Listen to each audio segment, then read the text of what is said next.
Hello everyone, this is Nikhil. Welcome to my YouTube channel learn constant में आपका हार्दिक स्वागत है। फ्रेंड्स, आज हम लोग वीडियो में डिस्कस करने वाले हैं सीबीएसई क्लास 8 ज्योग्राफी के एनसीईआरटी टेक्स्ट बुक का लेसन चैप्टर थर्ड हम लोग डिस्कस करेंगे। और चैप्टर थर्ड के अकॉर्डिंग जो वीडियो सेशन रहेगा, वीडियो सेशन में जो आपका डिस्कशन होगा वो आपका डिस्कशन थर्ड रहेगा, जिसमें हम लोग डिस्कस करेंगे chapter third geography NCERT class 8 का चैप्टर थर्ड हम लोग डिस्कस करेंगे। और फ्रेंड्स, अगर आपको नोट्स वगैरह चाहिए तो आप लोग स्क्रीनशॉट ले सकते हैं। और फ्रेंड्स, वीडियो सेशन में आगे बढ़ने से पहले, अगर आप ये वीडियो सेशन फर्स्ट टाइम देख रहे हैं, फर्स्ट टाइम आपने विजिट किया है, तो आप हमारे YouTube channel learn constant subscribe करें, बेल आइकन को प्रेस करें, ताकि आप सभी तक लेटेस्ट एजुकेशन वीडियोस का नोटिफिकेशन आपको टाइम से मिल सके, आपसे टाइम से पहुंच सके।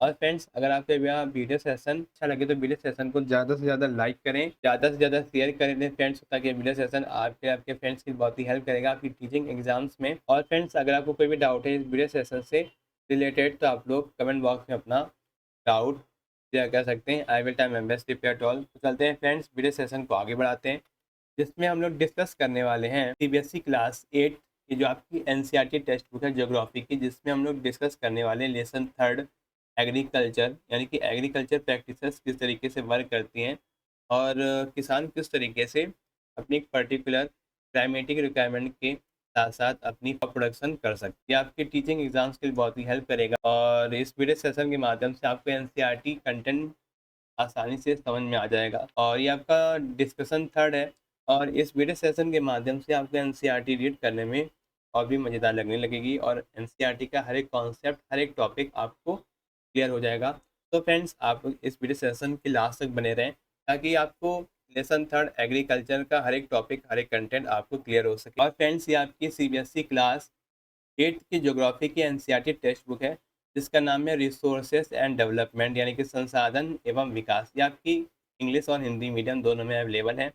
और ये आपकी एनसीईआरटी टेक्स्ट बुक आप लोगों को एनसीईआरटी की ऑफिशियल वेबसाइट पर और मेरे टेलीग्राम चैनल पर आपको मिल जाएगा। मैंने दोनों का लिंक इसी वीडियो के डिस्क्रिप्शन पर आपको दे रखा है, तो आप लोग चेकआउट कर लीजिएगा। और फ्रेंड्स, ये आपका बुक का कंटेंट है, जिसमें आपके 5 चैप्टर्स हैं, 5 लेसन्स हैं, जिसमें हम लोग डिस्कस करने वाले हैं चैप्टर थर्ड एग्रीकल्चर। और लेसन थर्ड से आपके कई क्वेश्चंस आपके बनते हैं आपके टीचिंग एग्जाम्स के एसएसटी एंड पेडागोजी सेक्शन में, जिसमें ज्योग्राफी सेक्शन आपका रहता है एसएसटी एंड पेडागोजी सेक्शन में। और इस लेसन से आपके पर्टिकुलर क्वेश्चंस आपके बन सकते हैं आपके टीचिंग एग्जाम में एसएसटी एंड पेडागोजी सेक्शन में। तो सबसे पहला आपका इंट्रोडक्शन। फ्रेंड्स, ये आपकी सीबीएसई क्लास 8 जो आपकी ज्योग्राफी की एनसीईआरटी टेक्स्ट बुक है क्लास 8 की, जिसमें हम लोग डिस्कस करने वाले हैं लेसन थर्ड एग्रीकल्चर। ये आपका जनरल इंट्रोडक्शन दिया गया है, और जो भी कंटेंट रहेगा इस वीडियो सेशन में वो आपके एनसीईआरटी बेस रहेगा। सबसे पहले आपको दिया गया एग्रीकल्चर।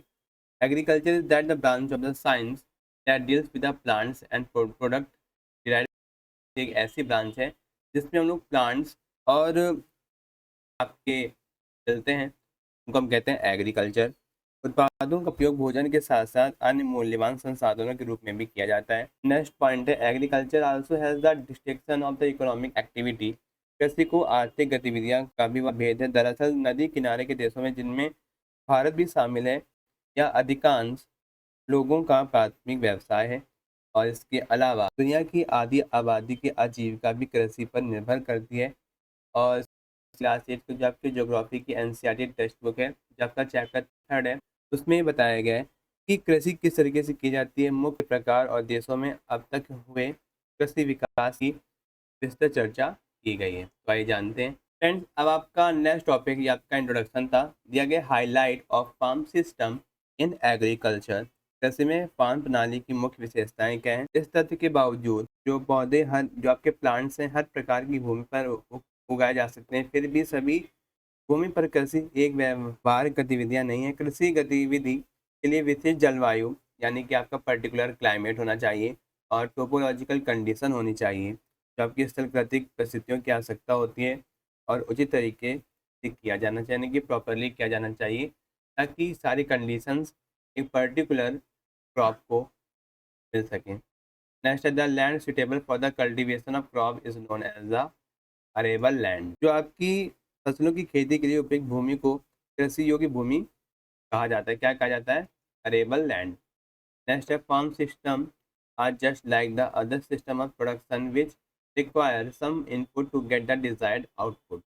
जैसे प्रणालियों, अन्य उत्पादनों और प्रणालियों की तरह ही है जिनमें वांछित उत्पादन प्राप्त करने के लिए कुछ इनपुट की आवश्यकता होती है। The input needs are the seeds, water, climatic conditions, lands, fertilizer. और इसके लिए आपको एक पर्टिकुलर अच्छा सीड होना चाहिए, वाटर पर्टिकुलर आपको देने चाहिए क्रॉप को, फसल को, क्लाइमेट कंडीशन अच्छी होनी चाहिए जो फसल को मतलब नीड है, लैंड अच्छी ज़मीन होनी चाहिए, फर्टाइल होनी चाहिए ताकि वहाँ पे किसी भी प्रोडक्शन जो आपकी क्रॉप है, किसी भी क्रॉप का प्रोडक्शन किया जा सके। नेक्स्ट है ploughing, harvesting, sowing and irrigation etcetera, some process that ensure input produces the desired output. जैसे आपका प्लगिंग है, जुताई, कटाई, बुआई और सिंचाई आदि कुछ ऐसी प्रक्रिया है जो यह सुनिश्चित करती हैं कि इनपुट से वांछित आउटपुट भी हमें प्राप्त मिलता है, यानी कि जो हमने फसल को इनपुट दिया है और हम लोगों को एक डिजायर्ड आउटपुट दे सकते हैं, यानी कि अच्छी फसल दे सकती हैं जिसमें पर्टिकुलर और लार्ज अमाउंट में हमें क्रॉप प्रोडक्शन हो सकता है। Types of farming, next topic है टाइप्स ऑफ फार्मिंग। दुनिया भर में कैसे आती है, लेकिन फिर भी किसान दुनिया भर में एक ही पद्धति आते हैं, यानी कि अलग अलग प्रैक्टिसेस होती हैं जो फार्मिंग की, एक अलग एरिया का एक अपना फार्मिंग की कि किस तरीके से हम लोग फार्मिंग करें पर्टिकुलर एक एरिया में, क्योंकि हर एक एरिया और हर एक जगह की अपनी एक क्लाइमेट होती है, यानी कि हर एक अलग क्लाइमेट होगी और अलग अलग आपके कंडीशंस होंगे क्रॉप प्रोडक्शन। इनमें से कई कारक महत्वपूर्ण भूमिका निभाते हैं। उदाहरण के लिए श्रम, भौगोलिक स्थिति, उत्पादन की मांग भी अलग अलग है। किसानों के लिए अलग अलग इन कारकों के आधार पर दो महत्वपूर्ण प्रकार हैं। जो आपका पहला है commercial farming and substance farming, यानी कि वाणिज्यिक खेती और निर्वाह खेती। सबसे पहले हम लोग डिस्कस करेंगे सब्सिस्टेंस फार्मिंग, यानी कि निर्वाह खेती या खेती की जाती है जहाँ फसल उत्पादन के लिए मजदूरी की उपलब्धता नहीं होता और वे निम्न स्तर की तकनीक का भी उपयोग, लो लेवल की जो टेक्नोलॉजी है वहाँ पर यूज किया आपके पास सब्सटेंस फार्मिंग। नेक्स्ट है इंटेंसिव सब्सटेंस फार्मिंग, यानी कि गहन निर्वाह खेती। इस प्रकार की खेती में छोटे छोटे आपके टूल्स का यूज़ किया जाता है और औजारों की मदद से ज़मीन के एक छोटे से टुकड़े पर खेती की जाती है और अन्य खेती के मुकाबले इसमें मजदूरी भी ज़्यादा लगती है और या उन स्थानों पर किया जाता है जहाँ ग्रीष्म ऋतु अपेक्षाकृत लंबी होती है तथा मिट्टी की उर्वरता अधिक होती है। और इसी प्रकार की खेती में चावल मुख्य फसल है, जबकि राइस क्रॉप है एक मेजर क्रॉप है जो मुख्य फसल है। और अन्य फसलों में से आपका सीड, मेज एंड पल्सेस आपके आते हैं। और ये आपकी जो फार्मिंग है, फार्मिंग ज़्यादातर दक्षिण Asia, south Asia, east Asia और साउथ ईस्ट एशिया में की जाती है। ये आपका था इंटेंसिव सब्सटेंस फार्मिंग। अब आपके फ्रेंड्स नेक्स्ट टॉपिक है प्रिमिटिव सब्सटेंस फार्मिंग और शिफ्टिंग कल्टीवेशन। सबसे पहले हम डिस्कस करेंगे प्रिमिटिव सब्सटेंस फार्मिंग क्या है। तो हम कहते हैं आदिम निर्वाह खेती। जैसा कि नाम से पता चलता है कि खेती अलग अलग जमीन पर करते हैं। एक फसल के उत्पादन के बाद किसान अगली फसल की खेती की ओर बढ़ जाते हैं। और two major forms of primitive subsistence farming, जबकि आदिम निर्वाह खेती के दो प्रमुख जो आपका है shifting cultivation as well as herding, यानी खाना बदोश पशुपालन। आपका नेक्स्ट टॉपिक है शिफ्टिंग कल्टीवेशन क्या होता है। यह बहुत वर्षा और घने वनों वाले क्षेत्रों में किया जाता है। उदाहरण के लिए दक्षिण पूर्व एशिया, पूर्वांचल भारत और अमेजोन बेसिन। इस तरह की खेती में हम लोग क्या करते हैं कि किसान द्वारा एक टुकड़ा चुना जाता है, फिर वहाँ उस जमीन पर मौजूद सभी पेड़ों को काट देता है, फिर पेड़ों की राख को जमीन में मिला दिया जाता है जिससे ज़मीन की उर्वरता यानी कि फर्टाइल हो जाती है और फर्टिलिटी रेट बढ़ जाता है। फिर किसान साफ की गई ज़मीन पर तब तक फसल उगाता है जब तक कि उसकी उर्वरता कम ना हो जाए और इसके बाद वे ज़मीन के अगले टुकड़े चले जाते हैं और पूरी प्रक्रिया को फिर से दोहराते हैं। या प्रिमिटिव सब्सटेंस फार्मिंग और शिफ्टिंग कल्टीवेशन। अब आपका टॉपिक है नोमैडिक हर्डिंग, यानी कि खाना बदोश पशुपालन, जिसको हम लोग हिंदी में। इस type of herding is mostly practice in the semi arid region Sahara part of the Asia and dry region of Jammu and Kashmir and Rajasthan. इसी प्रकार के जो पशुपालन पद्धति ज़्यादातर सहारा के अर्थ, यानी कि जो आपके सेमी एरिड रीजन है सहारा का, और एशिया के कुछ हिस्सों में और जम्मू कश्मीर और राजस्थान के जो आपके ड्राई रीजन है वहाँ पर आपकी नोमैडिक हर्डिंग आपकी होती है। Due to adverse climatic condition का पर्टिकुलर जो एरिया रीजन है, जो क्लाइमेटिक कंडीशन होगी उसके कारण किसान अपने एक निश्चित मार्ग चुनें ताकि वे अपने भरण पोषण कर सकें। इस तरीके से वे के विभिन्न क्षेत्रों में पशुपालन का अभ्यास करते हैं। आपका था नोमैडिक हर्डिंग। नेक्स्ट टॉपिक है अब आपका कॉमर्शियल फार्मिंग यानी कि व्यावसायिक खेती। वह बाजार में बेचने के उद्देश्य से पशुओं के साथ साथ बड़ी बड़ी मात्रा में फसलों की खेती में मदद करता है। और जो आपकी जो लैंड का जो लार्ज एरिया है, उन्नत मशीनों की सहायता से बड़ी मात्रा में उत्पादन के लिए भूमि के एक बड़े क्षेत्र का उपयोग किया जाता है। और जो आपकी फार्मिंग है, निर्वाह खेती की तुलना में इसमें अधिक पूंजी की आवश्यकता होती है, यानी कि इसमें ज़्यादातर पैसा लगाना पड़ता है इसके कंपेयर में subsistence farming. There are the variety of the commercial farming also. व्यावसायिक खेती की भी कई हिस्से हैं। और जो आपके व्यावसायिक अनाज की खेती है, में आपका फार्मिंग और प्लांटेशन आपका आता है। नेक्स्ट है कॉमर्शियल ग्रेन फार्मिंग यानी कि वाणिज्य अनाज की खेती। वाणिज्यिक प्रयोजनों के लिए टुकड़ों पर फसल उगाई जाती है। इस खेती के माध्यम से गेहूं, जो आपका वीट और मक्का है, उगाया जाता है। यह ज़्यादातर आपके कहाँ पर ग्रोथ होती है, कहाँ पर देखने को मिलती है? आपके यूरोप में, एशिया और नॉर्थ अमेरिका में। ये आपके एग्जाम के लिए चुना गया जो आपका एरिया है, रीजन है, फील्ड है, आमतौर पर एक मैदान होता है और वह भी कम आबादी वाला क्षेत्र है। और due to the harsh condition, जो आपके ठंडियों के मौसम में कठोर परिस्थितियों के कारण केवल एक ही फसल की सफल खेती हो पाती है। नेक्स्ट है मिक्स फार्मिंग। मिक्स फार्मिंग आपकी यह है कि ये आपका ऐसा मेथड है जिसमें इस पद्धति का उपयोग पशुओं के पालन के साथ साथ फसलों को उगाने के लिए किया जाता है ताकि उन्हें बाजार में बेचा जा सके। ये आपकी Argentina, south Africa, New Zealand, eastern USA, south eastern Australia में आपका मेथड अपनाया जाता है। ऐसे क्षेत्र जहाँ पर खेती की जाती है। ये आपका था कॉमर्शियल ग्रेन फार्मिंग और मिक्स फार्मिंग। नेक्स्ट टॉपिक है प्लांटेशन। प्लांटेशन क्या है? इसको हम कहते हैं बागान।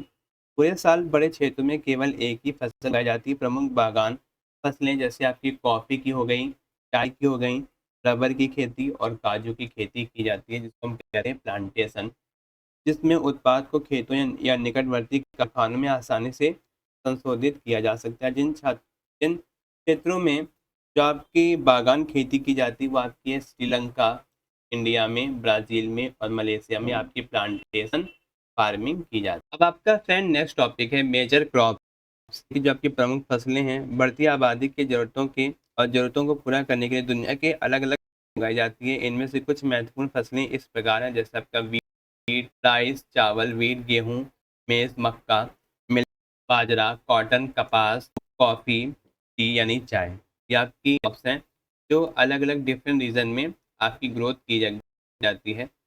सबसे पहला आपका है राइस। आपका चावल है, एशिया उष्णकटिबंधीय और उपोष्णकटिबंधीय जलवायु परिस्थितियों में एक मुख्य भोजन है, यानी कि ये किसमें ग्रो करता है, किस कंडीशन में? ट्रॉपिकल और सब ट्रॉपिकल क्लाइमेटिक कंडीशन में। और जो आपकी क्लाइमेटिक रिक्वायरमेंट होती है, इसमें भारी रेनफॉल यानी कि भारी वर्षा की ज़रूरत होती है, उच्च आर्द्रता और उच्च तापमान की आवश्यकता होती है।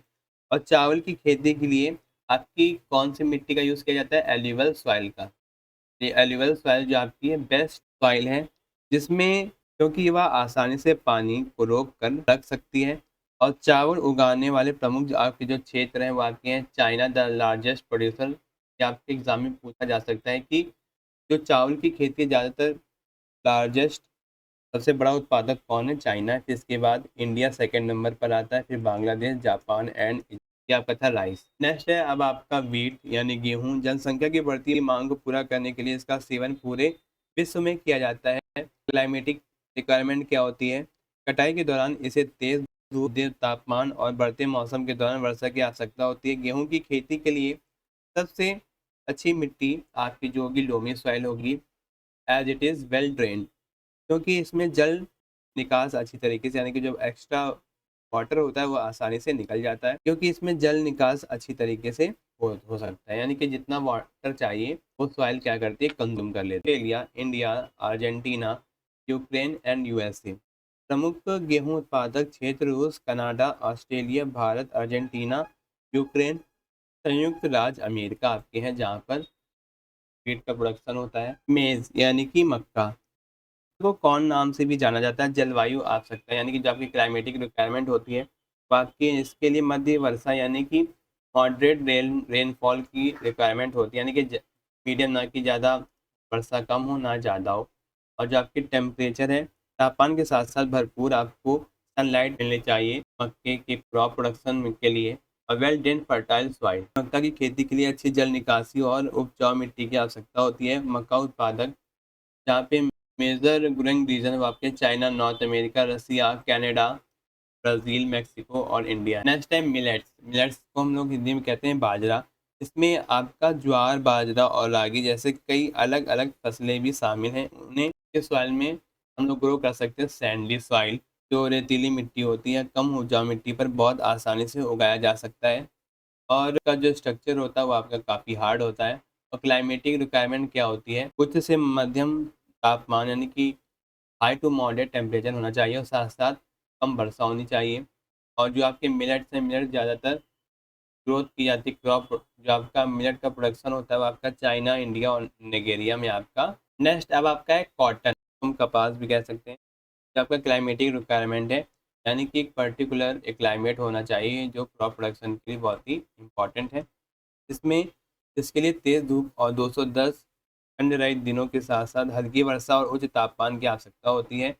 कपास की खेती के लिए काली और जो आपकी एलेबल सॉइल की जरूरत होती है, यानी कि आपकी बेस्ट सॉइल है कॉटन का कल्टीवेशन करने में। कपास की खेती के लिए काली और आपकी एल्यूवल सॉइल यानी कि जलोढ़ मिट्टी की आवश्यकता होती है। It is mainly grown in the region of India. आपका क्रॉप कॉटन का जो प्रोडक्शन है, यानी कि ये ग्रोथ की जाती है इंडिया, पाकिस्तान, ब्राज़ील में और यूएसए और चाइना। गोल्डन फाइबर, और इसके जो क्लाइमेटिक कंडीशन होती है यानी क्लाइमेटिक रिक्वायरमेंट होती है, जिसमें अधिक वर्षा, ह्यूमिडिटी और साथ साथ तापमान की आवश्यकता होती है। और जो आपका जूट है, जूट के लिए कौन सी अच्छी फसल होनी चाहिए, एलिवल सॉइल। और लार्जेस्ट प्रोड्यूसर है जूट का वो आपका है इंडिया और बांग्लादेश। ये आपका था जूट। नेक्स्ट है, नेक्स्ट टॉपिक है कॉफ़ी। यह एक ऐसा बेवरेज है जो विश्व भर में सबसे अधिक आपका प्रचलित है और जो आपके क्लाइमेटिक रिक्वायरमेंट है, जिसमें इसके लिए उच्च तापमान के साथ पर्याप्त वर्षा की आवश्यकता होती है, यानी कि एक एडिक्वेट रेनफॉल होना चाहिए और हाई टेम्परेचर होना चाहिए। और इनके लिए जो आपकी सॉइल की रिक्वायरमेंट है वो आपकी लोमी सॉइल होनी चाहिए। और कॉफ़ी का प्रोड्यूसर जो आपका है वो आपका इंडिया है, कोलंबिया है और ब्राज़ील। ये आपका था कॉफ़ी। नेक्स्ट है, नेक्स्ट टॉपिक है टी, यानी कि चाय। और टी का प्रोडक्शन करने के लिए हम लोग को क्लाइमेटिक रिक्वायरमेंट की ज़रूरत पड़ती है। इसमें ठंडी जलवायु की आवश्यकता होती है, वर्षा भर वर्षा का अनुपातिक वितरण और कॉफ़ी के तरीके इसमें पहाड़ी ढलानों और अच्छी तरीके से जल निकासी वाले दोमट मिट्टी की आवश्यकता होती है। और चाय की कटाई में बहुत अधिक श्रमिकों की आवश्यकता होती है। चाय के सबसे बड़े जो आपके प्रोड्यूसर है वो आपका है इंडिया, चाइना और केन्या। अब आपका फ्रेंड्स नेक्स्ट टॉपिक है एग्रीकल्चर डेवलपमेंट, यानी कि कृषि विकास। यह आपका वर्तमान बढ़ती मांग को पूरा करने के लिए कृषि उत्पादक के क्षेत्र में विकास है। और इसका उद्देश्य है खाद्य सुरक्षा को बढ़ाना और विकास के लिए इसमें HYV बीज उर्वरक के साथ साथ सिंचाई सुविधाओं में सुधार भी करना। और भारत जैसे विकासशील देशों में किसान अभी भी ट्यूबवेल, ट्रैक्टर, बैल से जुताई और जैसे आदि तरीकों का उपयोग करते हैं, जबकि दूसरी ओर अमेरिका जैसे विकसित देश में, विकासशील देश में बहुत अलग है। उदाहरण के लिए वे मिट्टी की जांच करते हैं, फिर नमूने प्रयोगशाला में भेजते हैं। और रासायनिक उर्वरक का उपयोग वैज्ञानिक उर्वरक कार्यक्रमों पर आधारित है जो शुरू किए गए। अब आपका फ्रेंड नेक्स्ट टॉपिक है फार्म इन इंडिया। भारत में एक फार्म, उत्तर प्रदेश के गाजीपुर जिले में आदिलाबाद नाम का एक छोटा सा गांव है, जिसमें मुन्ना लाल एक गांव के एक छोटे किसान हैं जिनके पास लगभग 1.5 हेक्टेयर कृषि भूमि है। और उनका घर मुख्य गांव में है और वह हर 2 साल में बाजार से उच्च उपज वाले बीज खरीदते हैं। और भूमि उपजाऊ है और वह साल में कम से कम 2 फसलें उगाते हैं, यानी कि आमतौर पर गेहूं या चावल के साथ दालें। क्या पता फार्म इन इंडिया। नेक्स्ट है Munna Lal, take farming advice from the friend, elders and government agriculture officer. यानी कि मुन्ना लाल अपने मित्रों, बुजुर्गों और सरकारी कृषि अधिकारियों से खेती संबंधी सलाह लेते हैं। और वह जुताई के लिए ट्रैक्टर किराए पर लेते हैं, हालांकि उनके कुछ दोस्त अभी भी बैलों का उपयोग करते हैं। और अपने खेत की सिंचाई के लिए पास का एक ट्यूबवेल किराए पर लिया गया है।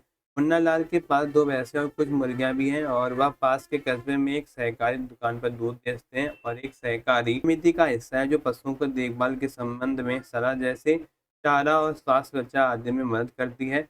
और परिवार के सभी सदस्य खेती के काम में मदद करते हैं और कभी कभी मुन्नालाल बीज और औजार खरीदने के लिए बैंक या सहकारी समिति से लोन, और वह अपनी फसल पास के कस्बे के बाजार में बेचते हैं। लेकिन कई किसानों की तरह उनके पास भंडारण की सुविधा नहीं है, इसलिए उसे अक्सर बाजार में कम कीमत पर भी अपनी फसल बेचनी पड़ती है। क्या पता आप फार्म इन इंडिया, यानी कि इंडिया में किस तरीके से फार्मिंग आपकी होती है। नेक्स्ट टॉपिक है आप फार्म इन द यूएसए, यानी कि संयुक्त राज्य अमेरिका में एक फार्म तरीके से किया जाता है। अमेरिका में खेत बाहर की तुलना में बहुत बड़े हैं। अमेरिका में एक सामान्य खेत लगभग 250 हेक्टेयर का होता है और अमेरिका में किसान अक्सर अपने खेतों पर ही रहते हैं। उगाई जाने वाली प्रमुख की फसलों में मक्का, सोयाबीन, गेहूं, कपास और चुकंदर शामिल हैं। आयोवा, जोई, हॉरन। आयोवा के किसान जो हरोन के पास 300 हेक्टेयर जमीन है और वह मक्का उगाते हैं, वह सुनिश्चित करते हैं कि मिट्टी और जल संसाधन मक्का उगाने के लिए उपयुक्त हो और कीटों को नियंत्रित करने के लिए कदम उठाते हैं।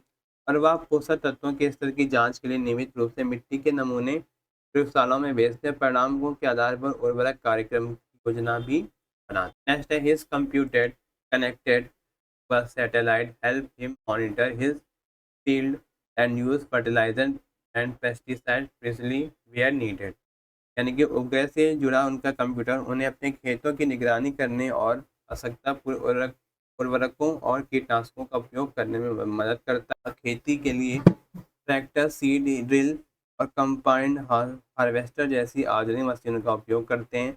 अनाज को स्वचालित सुविधाओं में संग्रहित किया जाता है और या बाजार एजेंसियों को भेजा जाता है। अमेरिका में किसान पारंपरिक किसानों की तरह नहीं बल्कि व्यापारियों की तरीके काम किया आपका था। Defence of farm in India, a farm in the US. तो फ्रेंड्स आज का जो लेसन था, लेसन थर्ड सीबीएसई क्लास 8 के ज्योग्राफी का लेसन थर्ड एग्रीकल्चर फिनिश होता है। आई होप आपके वीडियो सेशन आपको पसंद आएगा, पूरा डिस्कशन आया होगा। हमने इस वीडियो सेशन में सीबीएसई क्लास 8 की जो आपकी ज्योग्राफी की एनसीईआरटी टेक्स्ट बुक है, यहाँ आपका जो चैप्टर थर्ड है लेसन थर्ड एग्रीकल्चर, हम लोगों ने डिस्कस किया।